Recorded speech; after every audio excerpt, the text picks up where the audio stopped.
Histoire de l'Église de Don Charles Poulet, le Concile de Constance, suite. 2.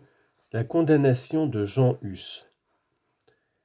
L'Assemblée de Constance jugea également la cause de Jean Hus.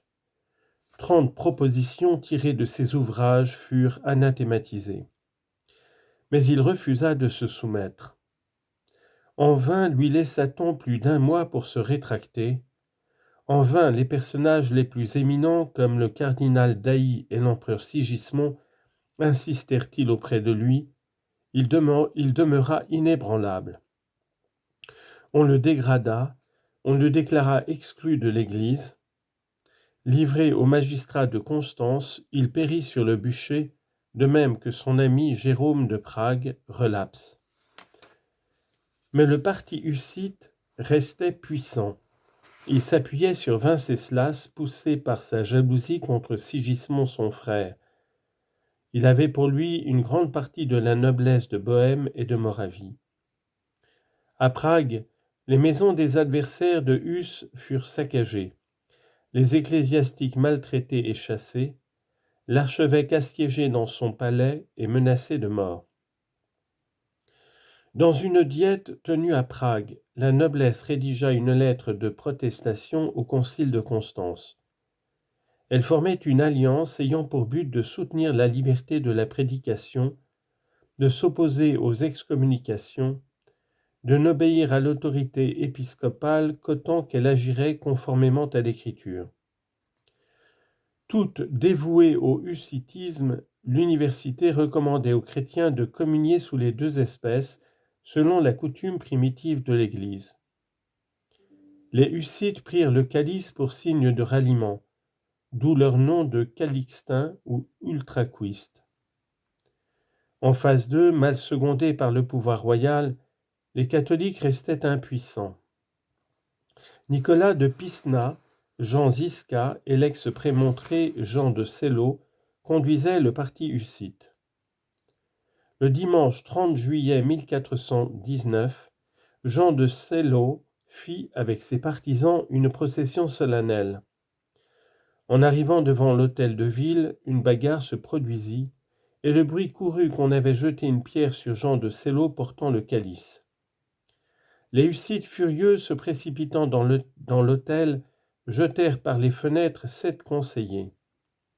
Les malheureux furent reçus sur les piques des émeutiers. C'est ce qu'on appelle la défenestration de Prague. La capitale tout entière se souleva. Le roi Venceslas en fut tellement irrité qu'il succomba à une attaque d'apoplexie. L'avènement de l'empereur Sigismond au trône de Bohême ne ramena pas le calme.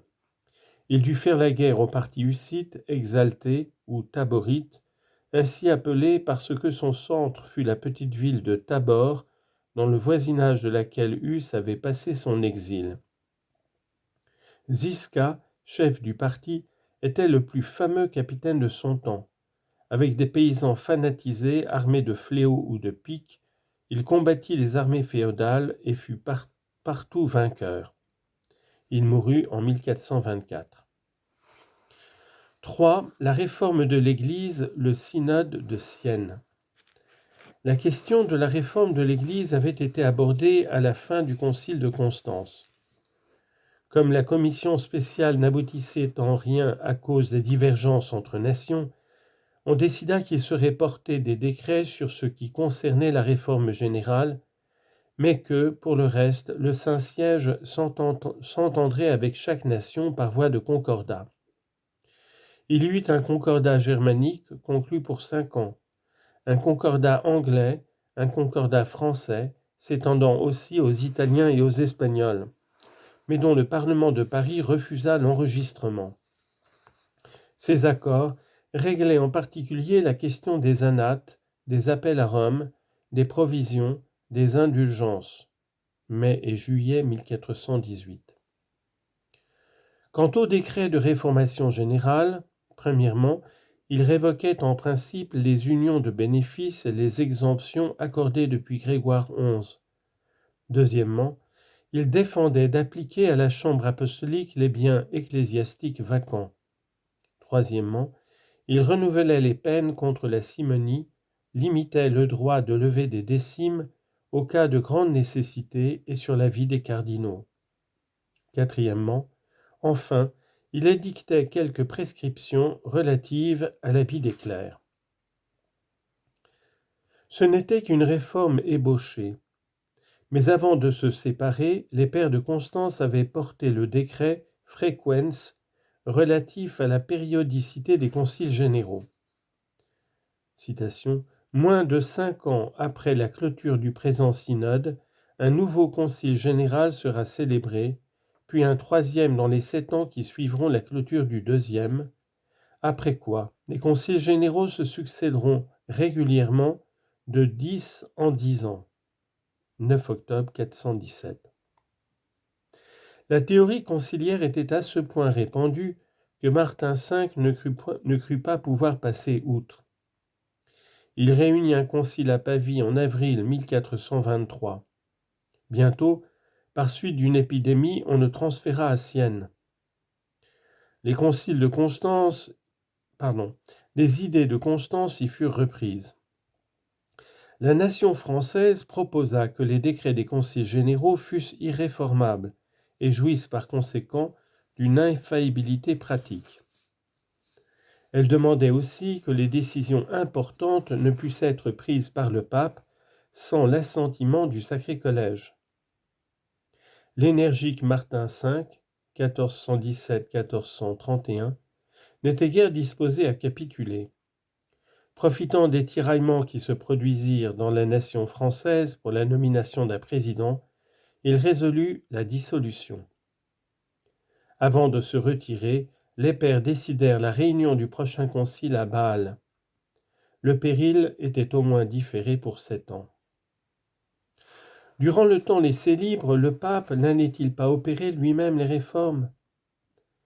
Martin V institua dans ce but une commission cardinalice. L'enquête aboutit à une constitution pontificale qui édictait différentes réformes. Les cardinaux devraient diminuer leur train de maison, les évêques et abbés étaient rappelés à la résidence. Mais il ne paraît point que les décisions aient été appliquées avec vigueur, trop d'hommes en auraient pâti. L'opinion n'attendait rien des mesures pontificales. On n'espérait que dans le concile. Martin V se résigna à la convocation, mais en désignant Césarini comme président de la future assemblée, il lui conférait le droit de la transférer et de la dissoudre. La monarchie pontificale demeurait donc absolue. Malheureusement, Martin V mourait frappé d'apoplexie le 20 février 1431.